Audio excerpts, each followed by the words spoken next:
மத்தேயு சுவிசேஷம் 21ஆம் அதிகாரம் 8-9. திரளான ஜனங்கள் தங்கள் வஸ்திரங்களை வழியிலே விரித்தார்கள். வேறு சிலர் மரக்கிளைகளை தரித்து வழியிலே பரப்பினார்கள். முன் நடப்பாரும் பின் நடப்பாருமாகிய திரளான ஜனங்கள், தாவீதின் குமாரனுக்கு ஓசன்னா, கர்த்தரின் நாமத்தினாலே வருகிறவர் சோத்தரிக்கப்பட்டவர், உன்னதத்திலே ஓசன்னா என்று சொல்லி ஆர்ப்பரித்தார்கள். குருத்தோலை ஞாயிறு என்று சொல்லி பழைய ஏற்பாட்டிலே இஸ்ரவேலருடைய பழக்கம் பாஸ்கா பண்டிகை அனுசரிப்பதற்கு 5 நாட்களுக்கு முன்பதாக தாமே அவர்கள் செலுத்த வேண்டிய பலி, அந்த ஆட்டுக்குட்டியை ஆசாரியனிடத்தில் கொண்டு வர வேண்டும். அப்படியாக கொண்டு வந்து அவர்கள் அதை சர்டிஃபை பண்ண வேண்டும், இது செலுத்துவதற்கு தகுந்த பலிதான். பிறகு அந்த 5 நாட்கள் கழித்து அது தேவாலயத்திலே பலியாக ஒப்பு கொடுக்கப்படும். இதுதான் அந்த பழக்கம். பஸ்கா பண்டிகை என்ன என்பது நம்ம எல்லோருக்கும் தெரியும். எகிப்தின் அடிமைத்தனத்திலிருந்து இஸ்ரவேல் மக்கள் விடுதலை அடைவதற்கு கர்த்தர் சொன்ன ஒரு காரியம், ஆட்டுக்குட்டியை அடித்து அதன் இரத்தத்தை வீட்டு வாசலின் நிலைக்கால்களிலே பூசிங்கள், அப்பொழுது சங்கார தூதன் உங்கள் வீட்டை கடந்து போய் விடுவான். அந்த சாபத்திற்கு உங்களையும் உங்கள் குடும்பங்களையும் காக்கப்பட வேண்டும் என்று சொன்னால் நீங்கள் என்ன செய்ய வேண்டும்? அந்த ஆட்டுக்குட்டியை அடித்து அந்த இரத்தத்தை பூச வேண்டும். ஆகவே எகிப்தின் அடிமைத்தனத்தில் இருந்து இஸ்ரேல் மக்கள் மீட்கப்படுவதற்கு அந்த நாளை தான் பஸ்கா என்று அழைக்கின்றோம். அந்த நினைவு கூறும்படியாகத்தான் எப்படி தேவனாகிய கர்த்தர் அடிமைத்தனத்திலிருந்து நம்மை மீட்டு கொண்டு வந்தார். அப்படி மீட்டு கொண்டு வருவதற்கு காரணமாக இருந்தது என்ன? அந்த ஆட்டுக்குட்டியானுடைய இரத்தம் பூசப்பட்ட காரியம். அதே போலத்தான் கிறிஸ்துவுக்குள் பிரியமானவர்களே, ஒவ்வொரு வருடமும் அந்த குறிப்பிட்ட நாளிலே அந்த பஸ்கா பண்டிகையை அனுசரிக்க வேண்டும் என்பது தேவனுடைய கட்டளையாக இருந்தது. அந்த பஸ்காவை நினைவு கூறும்படியாக எல்லோரும் எருசலேமுக்கு வந்து விடுவார்கள். ஆக திரளான மக்கள் கூடி இருக்கின்ற அந்த நேரம், அப்படிப்பட்ட ஒரு காலம். அந்த நேரத்தில் அங்கே இயேசுவும் வருகின்றார். அப்படி வந்த பொழுது அங்க உள்ள ஜனங்கள் எல்லோரும் என்ன நினைத்து கொண்டிருந்தார்கள்? இதோ நம்மை ரட்சிப்பதற்கு ஒரு தூதனை போல இயேசு வந்திருக்கின்றார். ஏனென்றால் அதற்கு முந்தின அதிகாரத்தை எல்லாம் வாசித்து பார்த்தோம் என்றால், ஆண்டவராய் இயேசு கிறிஸ்து அங்கே வந்த பொழுது, மனிதராக இருந்த பொழுது என்னென்னலாம் அற்புதங்கள் செய்தார் என்பதை அவர்கள் கண்கூடாக கண்டார்கள். எனவே இவர்தான் நம்மை ரட்சிக்க போகின்றவர். எதிலிருந்து? ரோம பேரரசின் அடிமைத்தனத்திலிருந்து நம்மை ரட்சிக்க இவரால் மட்டும்தான் முடியும். எனவே இவரை நாம் அரசனாக ஆக்கி விடுவோம். எப்படி? எதிரிகளை முறியடிப்பதற்கோ எதிரிகளை வீழ்த்துவதற்கோ அவர்களை விட வல்லமை உள்ள ஒருவர் வேண்டும். அது இந்த இயேசுவிடம் இருக்கின்றது. ஏனென்றால் இவர் வந்து விட்டார் என்றால் நமக்கு சாப்பாட்டுக்கு பிரச்சனை இருக்காது. இவர் வந்து விட்டார் என்றால் வியாதி நமக்கு ஒரு பெரிய பிரச்சனையாகவே இருக்காது. எப்படிப்பட்ட காரிய பிசாசுகளே இவரை கண்டு அலறி ஓடுகிறது என்று சொன்னால், நம்மை எதிர்த்து வருகின்றவர்கள் ராஜாக்களாக இருந்தாலும் இவருக்கு முன்பதாக அவர்கள் மண்டியிடத்தான் வேண்டும். ஆகவே இவர் தான் நம்மை ரட்சிக்க வல்லவர். இந்த இஸ்ரவேல் மக்களை, யூதா ஜனங்களை ரோம அரசின் அந்த அடிமைத்தனத்திலிருந்து நம்மை விடுவிக்க வல்லமை உடையவர் இந்த இயேசு. ஆகவே அவரை நாம் அரசனாக்க வேண்டும் என்று சொல்லித்தான் கிறிஸ்துவுக்குள் பிரியமானவர்களே, அவர்கள் எல்லோரும் இயேசு அந்த பஸ்கா பண்டிகை அனுசரிக்கும்படியாக எருசலேமுக்கு வருகிறார் என்பதை கேள்விப்பட்டு அத்தனை பேரும் அங்கே ஓடி வந்து விடுகிறார்கள். திரளான மக்கள் அங்கே ஏன் வந்தாங்கன்னு சொன்னால், பலி செலுத்தக்கூடிய ஆட்டை ஆசாரியர்களிடம் காட்டி அவர்கள் அதற்கு உண்டான அத்தாட்சியை வாங்க வேண்டும்.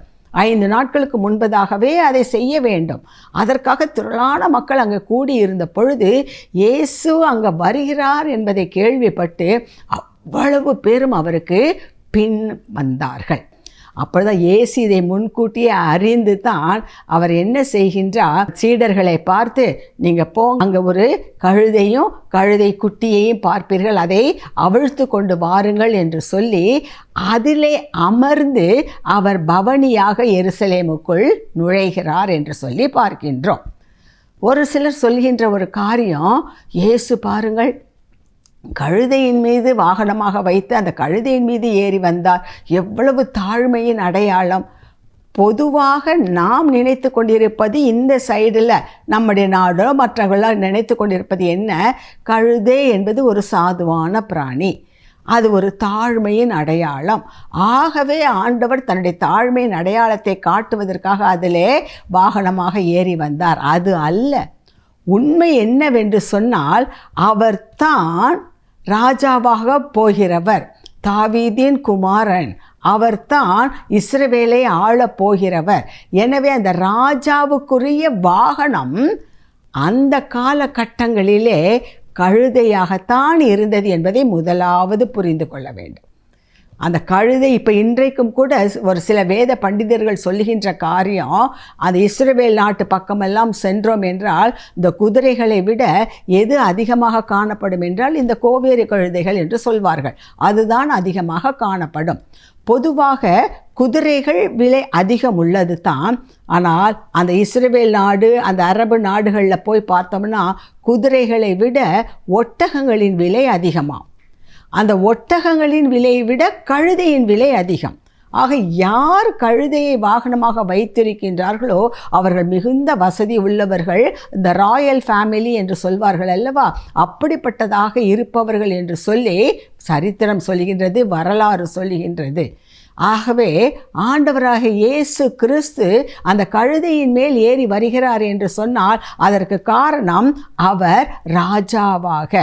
இப்போ இதற்கு நாம் உதவியாக 1 ராஜாக்களின் புத்தகம் 1ஆம் அதிகாரம் 33வது வசனத்தை பார்த்தோம் என்று சொன்னால் அது நமக்கு சான்றாக கொடுக்கப்படுகின்றது.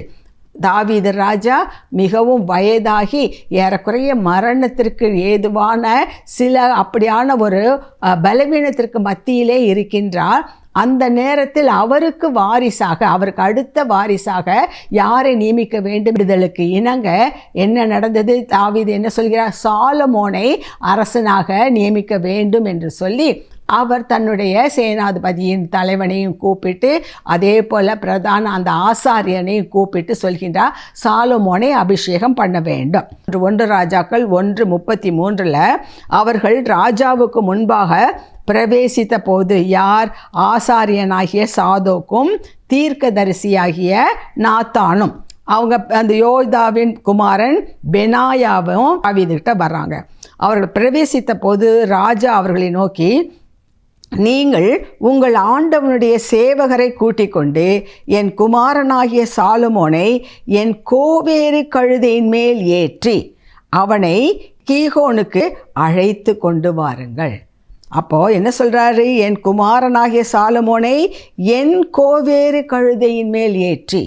அப்போது அரசருடைய வாகனமாக இருந்தது இந்த கோவேறு கழுதை. கிறிஸ்துவுக்குள் பிரியமானவர்களே, ஆகவே தான் அதனுடைய அடையாளமாக இங்கே நாம் பார்க்கின்றோம். ஆண்டவராய் இயேசு கிறிஸ்து தான் யூதாவின் ராஜா, இஸ்ரவேலின் ராஜா, ஏன் இந்த உலகத்திற்கே அரசனாக வரப்போகிறவர். அதனுடைய முன் அடையாளமாகத்தான் அவர் சொல்கிறாரு, அங்கே கட்டி இருக்கிற அந்த கழுதையும் கழுத குட்டியையும் அழைத்து கொண்டு வாருங்கள் என்று சொல்லி ராஜாவுடைய வாகனமாகிய அந்த கழுதையின் மேல் ஏறி பவனியாக வருகின்றான். ஆக இது என்ன அடையாளத்தை காட்டுகிறது? அவரே ராஜா, ராஜாதி ராஜாவாக வரப்போகிறவர் என்பதனுடைய அடையாளம்தான் அது கழுதையின் மேல் ஏறி வருவதை தவிர தாழ்மையின் அடையாளம் அல்ல. அரச குலத்தினுடைய வாகனம் அதுதான். அதை யார் வைத்திருப்பார்கள் என்றால் அரச குலத்தினர் தான். அதிலும் குறிப்பாக அரசனாக இருப்பவர்கள் தான் அந்த வாகனத்தில். அதான் சொல்ல, என்னுடைய வாகனமாகிய அந்த கழுதையின் மீது சாலமோனை ஏற்றி கொண்டு வாருங்கள் என்று சொல்லுகின்றார். கிறிஸ்துவுக்குள் பிரியமானவர்களே, இது எதை காட்டுகின்றது? தேவனாகிய கர்த்தர் ராஜா, இயேசு ராஜா என்பதை ஜனங்கள் அதை அங்கீகரித்து கொண்டார்கள். இவர்தான் வரப்போகிறார் என்பதற்கு அவர்கள் இதை அங்கீகரித்து கொண்டார்கள். கோவேறு கழுதையின் இந்த கழுதையின் மீது இயேசு வருவதை அவர்கள் அங்கீகரித்து கொண்டார்கள். இவர்தான் எங்கள் ராஜா என்று சொல்லி. அது மாத்திரமல்ல, அதற்கு பிறகு என்ன பார்க்கின்றோம்? அதை 21ஆம் அதிகாரத்தில் 8வது வசனம் சொல்லுகிறது, திரளான ஜனங்கள் தங்கள் வஸ்திரங்களை வழியிலே விரித்தார்கள். வர்றதை அங்கீகரிக்கிறது மட்டும் அல்ல, தங்களுடைய வஸ்திரங்களையெல்லாம் கழட்டி வழியிலே போட்டார்களாம். இது எதை காட்டுகின்றது? இவர் தான் ராஜா அங்கீகரிப்பதன் அடையாளமாகத்தான் தங்களுடைய வஸ்திரங்களை அவர்கள் கழட்டி போட்டார்கள் என்று சொல்லி பார்க்கிறோம். 2 ராஜாக்களின் புத்தகம் அதிலே 9ஆம் அதிகாரத்திலே ஒரு சம்பவத்தை பார்க்கின்றோம். இந்த ஆகாபு மன்னனெல்லாம் இறந்த பிறகு 12வது வசனம், அதற்கு அவர்கள் அது போய் அதை எங்களுக்கு சொல்லும் என்றார்கள். அப்பொழுது அவன், யாரு? ஏகு, நான் உன்னை இஸ்ரவேலின் மேல் ராஜாவாக அபிஷேகம் பண்ணினேன் என்று கர்த்தர் உரைக்கிறார் என்று இன்ன பிரகாரமாக என்னிடத்தில் சொன்னான் என்றான். அப்பொழுது அவர்கள் தீவிரமாய் அவரவர் தங்கள் வஸ்திரத்தை படிகளின் உயரத்தில் அவன் கீழே விரித்து எக்காளம் ஊதி ஏகு ராஜாவானான் என்றார்கள். அப்போது ராஜாவாக அவர்கள் அங்கீகரிப்பதன் அடையாளம் என்ன? அவர்கள் தங்களுடைய வஸ்திரங்களை கழட்டி அந்த பாதையிலே விரிப்பது. அங்கீகரிக்கின்றோம். அதே போல தான் இந்த ஜனங்கள் தங்கள் வஸ்திரங்களை அங்கே விரித்தார்கள் என்று சொன்னால் என்ன அர்த்தம்? நாங்கள் இவரை எங்களுடைய ராஜாவாக, இஸ்ரவேல் மக்களின் இரட்சகராக, யூத ராஜனாக நாங்கள் இவரை அங்கீகரிக்கின்றோம் என்று சொல்வதன் அடையாளமாக அது வருகின்றது. அதே போல் 8ஆம் வசனம், வேறு சிலர் மரக்கிளைகளை தரித்து வழியிலே பரப்பினார்கள். இது எதை காட்டுகிறது என்றால் சந்தோஷத்தின் வெளிப்பாடாக அது காட்டப்படுகின்றது. லேவியராகமம் 23ஆம் அதிகாரம் இந்த கூடார பண்டிகையை அவர்கள் அனுசரிப்பது தேவனுடைய கட்டளை. ஏன் இந்த கூடார பண்டிகை என்று சொன்னால், எகிப்தின் அடிமைத்தனத்திலிருந்து தேவன் வெளியே கொண்டு வந்த பிறகு அவர்கள் கூடாரவாசிகளாகத்தான் தங்கியிருந்தார்கள் என்பதை பின்வருகின்ற சந்ததியார் அறிந்து கொள்ள வேண்டும். எப்படி தேவன் அவர்களை வழி நடத்தினார். அவர்கள் கானான் தேசத்திற்கு வருவதற்கு முன்பதாக வரையிலும் 40 ஆண்டுகள் வனாந்தரத்திலே சுற்றி வந்தார்கள் என்று சொல்லி பார்க்கின்றோமே. அப்பொழுது அவர்கள் எதிலே தங்கியிருந்தார்கள் என்றால் கூடாரங்களில். ஆக அதை நினைவு கூற வேண்டும். பின்வரும் சந்ததியார் அதை தெரிந்து கொள்ள வேண்டும், எப்படி தேவன் அவர்களை வழி நடத்தினார். ஆகவே இந்த கூடார பண்டிகை 7 நாள் அனுசரிக்கப்படும். அதில் முதலாவது நாள் அவர்களுடைய சந்தோஷத்தின் வெளிப்பாடாக, இதற்கு மத்தியிலும் கர்த்தர் வனாந்தரத்திலே எங்களை எப்படியாக வழி நடத்தினார், இதை சந்தோஷமாக கொண்டாடுவதற்காக முதலாம் நாள் 41வது வசனம், வருஷந்தோறும் 7 நாள் கர்த்தருக்கு இந்த பண்டிகையை ஆசரிக்க கடவீர்கள். இது உங்கள் தலைமுறை தோறும் செய்ய வேண்டிய நித்திய கட்டளை. 40 சொல்கிறது, முதல் நாளிலே அலங்காரமான விருட்சங்களின் கனிகளையும் பேரீச்சன் ஓலைகளையும் தழைத்திருக்கின்ற விருட்சங்களின் கிளைகளையும் ஆற்றல் அரிகளையும் கொண்டு வந்து உங்கள் தேவனாகிய கர்த்தருடைய சந்நிதியில் 7 நாளும் மகிழ்ச்சியாயிருங்கள். அந்த மகிழ்ச்சியை கொண்டாடுவதற்கான ஒரு வெளி அடையாளம்தான் இப்படியாக அந்த மரக்கிளைகளெல்லாம் கொண்டு வந்து அலங்கரித்து சந்தோஷமாய் ஆர்ப்பரிப்பது. அதே தான் இங்கே நடக்குது. ஆக இவர்களும் என்ன செய்கின்றார்கள்? மரக்கிளைகளை தரித்து வழியிலே பரப்பினார்கள். காரணம் என்ன? எங்களை ரட்சிப்பவர் வந்துவிட்டார். இயேசு எங்களுடைய இரட்சகராக, யூதர்களுக்கு ராஜாவாக, இஸ்ரவேலின் ராஜாவாக அவர் வந்துவிட்டார். ஆக இயேசுவை அவர்கள் அப்படியே ஏற்றுக்கொள்கின்றார்கள் ராஜா என்று சொல்லி. காரணம் என்ன தெரியுமா? அவர்களுடைய காரணம், இவ்வளோ கஷ்டத்தில் இருக்கும், ஒவ்வொருத்தருடைய அடிமைத்தனத்தில் இருக்கும். கிரேக்கர்களுடைய அடிமைத்தனத்தில் இருந்தோம், அவர் தான் போயிட்டாருன்னு பார்த்தா அடுத்தாப்புல இந்த ரோம ராஜ்யத்திற்கு அடியில் நாம் படாத பாடுபடுறோம். நாம இண்டிபெண்ட்டாக சுதந்திரமாக எதையுமே செய்ய முடிவதில்லை. அவர்களுக்கு கப்பம் கட்ட வேண்டும், அவர்கள் சொல்வதை தான் கேட்க வேண்டும், அவர்கள் வைக்கிற சட்டம் திட்டம்தான், நம்முடைய முறைப்படி எதையும் செய்ய முடியவில்லை. இப்படியெல்லாம் அவர்களுக்கு ஒரு அங்கலாய்ப்பு. ஆகவே இதிலிருந்து நமக்கு விடுதலை கொடுக்க வேண்டும். எப்படி எகிப்தின் அடிமைத்தனத்திலிருந்து கர்த்தர் நம்மளை விடுதலை ஆக்கினாரோ, அதே போல் பல நிலைகளிலே நாம் வேதத்திலே பார்க்கின்றோம். அடிமைத்தனங்களிலிருந்து அவர்களை விடுவிப்பதற்கு கர்த்தர் ஒரு இரட்சகரை அனுப்புகிறார் என்று சொல்லி பார்க்கின்றோம். அதே போல் இந்த நாட்களிலே நம்மை இந்த ரோம பேரரசின் அடிமைத்தனத்திலிருந்து விடுவிப்பதற்கு இதோ இவரே நமக்கு தேவன் அனுப்பியிருக்கின்றார். ஆக இவர்தான் நம்மை ரட்சிக்க வல்லவர் என்று சொல்லி அவ்வளவு சந்தோஷமாய் பாடுகின்றார்கள். ஓசன்னா, கர்த்தரின் நாமத்தினாலே வருகிறவர் ஸ்தோத்தரிக்கப்பட்டவர், உன்னதத்திலே ஓசன்னா. அப்போ ஓசன்னா என்றால் என்ன என்பது நம் எல்லோருக்கும் தெரிந்திருக்கும். சங்கீதம் 118:25 சொல்லப்பட்டிருப்பது போல கர்த்தாவே ரட்சியும், கர்த்தாவே ரட்சியும் என்று அவர்கள் எதை நினைத்து பாடினார்கள் தெரியுமா? இந்த உபத்திரவத்திலிருந்து, உலக பிரகாரமான இந்த துன்பத்திலிருந்து, இந்த அடிமைத்தனத்திலிருந்து எங்களை ரட்சியும். இதுதான் அவர்கள் பாடின அந்த ஓசன்னா என்பதனுடைய அர்த்தமாக இருக்கிறது. ஓசன்னா என்பது ஒரு ஹீப்ரு வார்த்தை. அதனுடைய அர்த்தம் கர்த்தாவே ரட்சியும். கிறிஸ்துவுக்குள் பிரியமானவர்களே, இதுதான் இந்த குருத்தோலை ஞாயிறு என்று நாம் எதற்காக கொண்டாடுகிறோம் என்று சொன்னால், இவைகளை நினைவு கூர்ந்து இந்த காலகட்டங்களிலே நாம் எப்படி நடக்க வேண்டும் என்பதற்காகத்தான். நாம் எப்படி நடக்க வேண்டும்? இதே ஜனங்கள் யார் ஆர்ப்பரித்தார்களோ, அந்த குருத்தோலை அன்றைக்கு எப்படி ஆர்ப்பரித்தார்களோ, இதே ஜனங்கள் தான் நாம் பெரிய வெள்ளிக்கிழமை என்று கொண்டாடப் போகின்றோமே, அந்த நாளிலே இயேசுவை பார்த்து பிலாத்துவிடம் சொல்கிறார்கள், இவனை சிலுவையிலே அறையும், சிலுவையிலே அறையும், இவன் மரணத்துக்கு பாத்திரனாயிருக்கிறான். யார் சொன்னது? எந்த ஜனங்கள் அவரை போற்றி ஓசன்னா கர்த்தரின் நாமத்தினாலே வருகிறவர் ஆசீர்வதிக்கப்பட்டவர் என்று சொன்னார்களோ, அதே வாய், அதே ஜனம், அதே கூட்டம் இப்போது சொல்லுது அவரை சிலுவையில் அறைந்து கொல்லும், இவன் மரணத்திற்கு பாத்திரனாயிருக்கிறான். இந்த மாற்றம் ஏன் வந்தது? எப்படி இது மாறினது? கிறிஸ்துவுக்குள் பிரியமானவர்களே, நாம் கவனிக்க வேண்டிய ஒரு காரியம் இதுதான். அவர்கள் நினைத்தார்கள் நம்மை ரட்சிப்பதற்காக வந்துவிட்டார், ஆகவே இனி இவர் என்ன செய்வார்?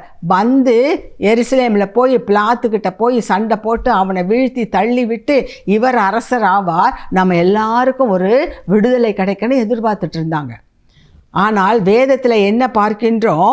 அதற்கு பிறகு அவர் என்ன செய்கின்றார்? 11வது வசனம் சொல்கிறது, இவர் கலிலேயாவில் உள்ள நாசரேத்திலிருந்து வந்த தீர்க்கதரிசியாகிய இயேசு என்றார்கள். இயேசு தேவாலயத்தில் பிரவேசித்து, அவர்கள் வந்த வீதியிலிருந்து எருசலேமுக்குள்ள 2 பாதைகள் பிரிகின்றன.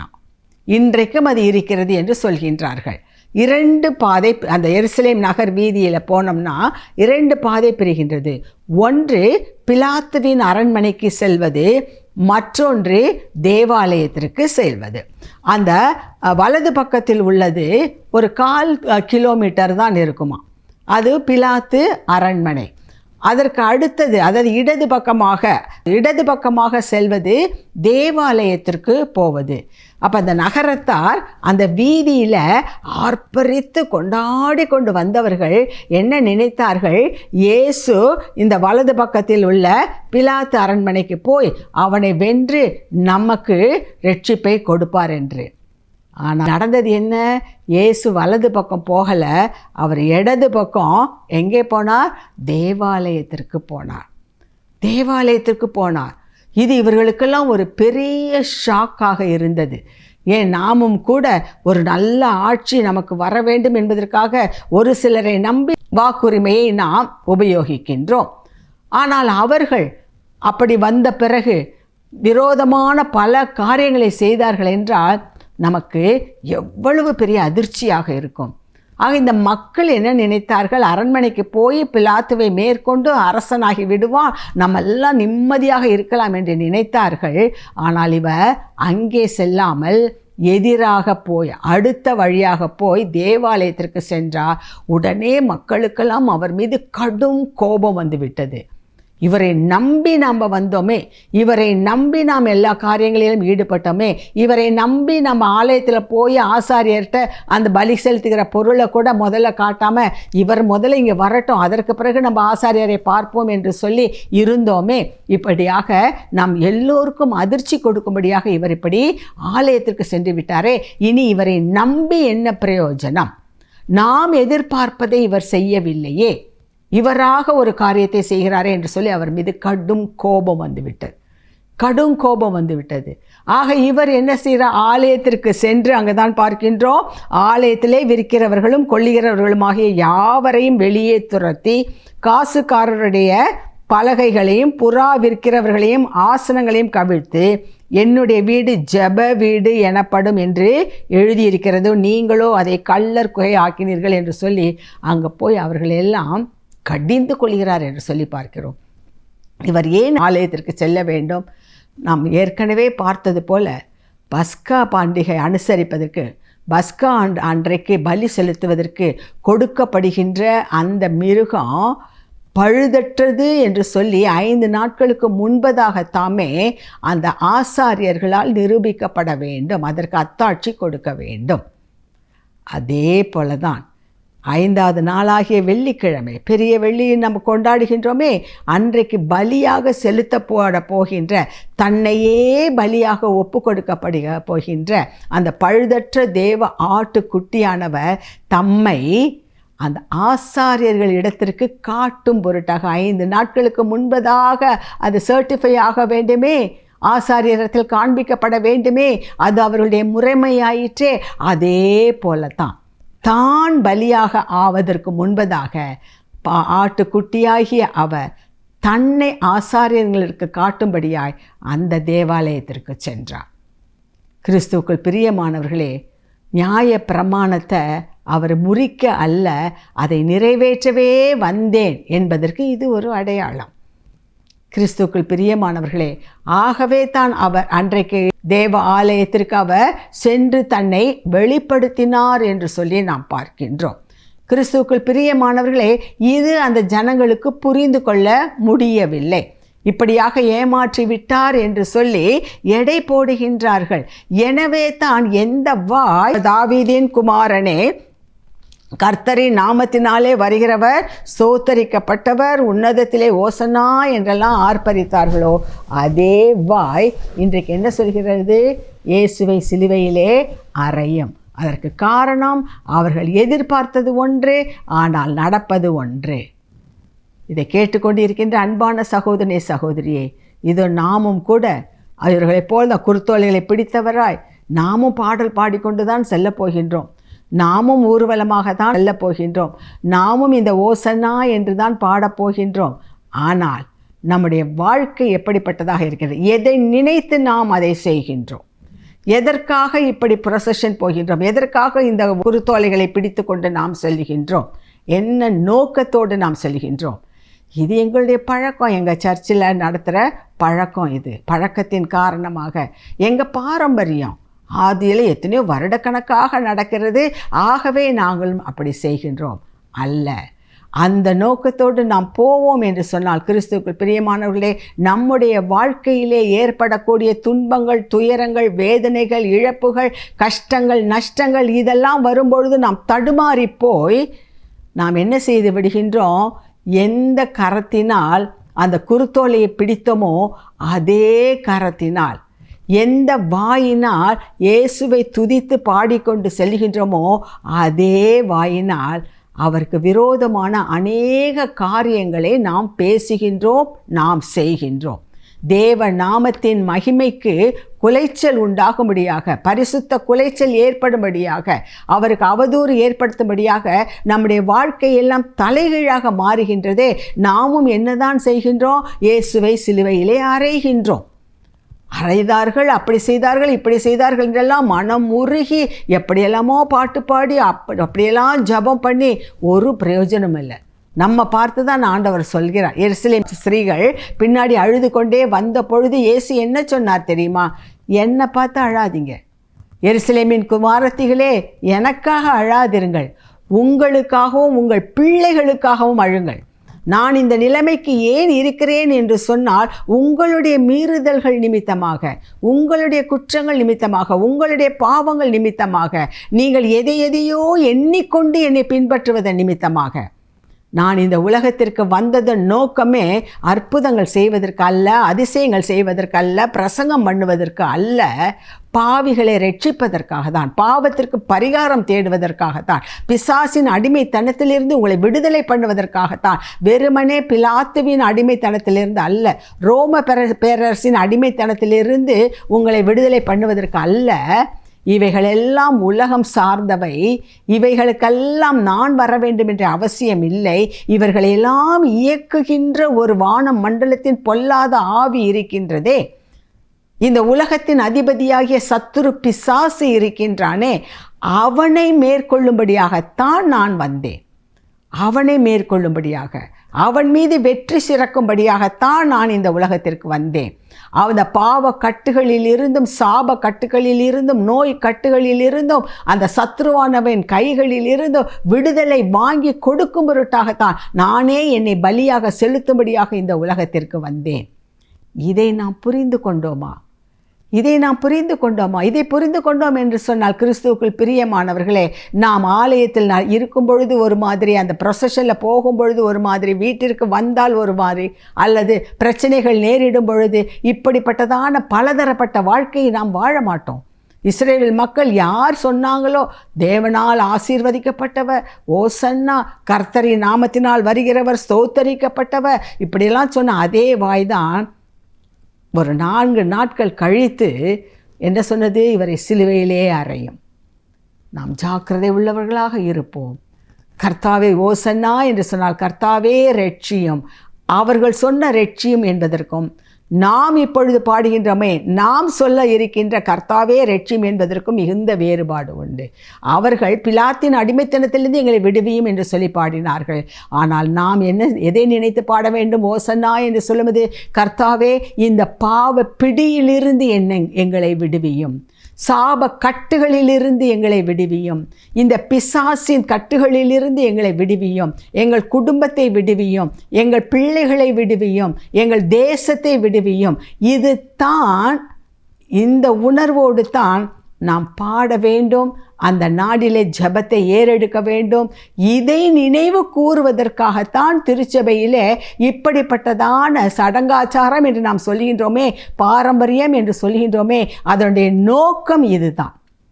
ஆக இந்த நாட்களில் இந்த குருத்தோலை ஞாயிறு அன்று அந்த ஓலையை கையிலே பிடிக்கும் பொழுது உங்கள் மனதிலே வர வேண்டியது என்ன தெரியுமா?